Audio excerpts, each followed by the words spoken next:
নরসিংদীর রায়পুরার সরকারি আদিয়াবাদ ইসলামিয়া উচ্চ বিদ্যালয় ও কলেজের অধ্যক্ষ নূর সাখাওয়াত হোসেন মিয়ার বিরুদ্ধে দুর্নীতি, অর্থ আত্মসাৎ, ঘুষ বাণিজ্য ও নানা অনিয়মের অভিযোগ প্রমাণিত হওয়ার পরও স্বপদে বহাল থাকার অভিযোগ উঠেছে।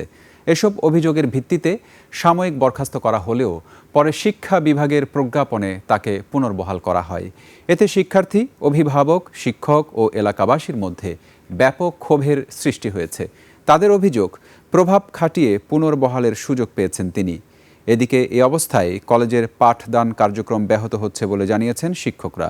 অভিযুক্ত অধ্যক্ষ ক্যামেরায় কথা বলতে রাজি না হলেও উপজেলা নির্বাহী কর্মকর্তা জানান, বিষয়টি স্থানীয় প্রশাসন ও শিক্ষা বিভাগের নজরে রয়েছে।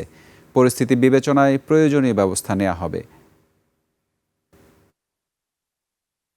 সরকারি যে আদেশ, এই পাশাপাশি পুনঃতদন্তের জন্য আমরা চিঠিটা লিখেছি।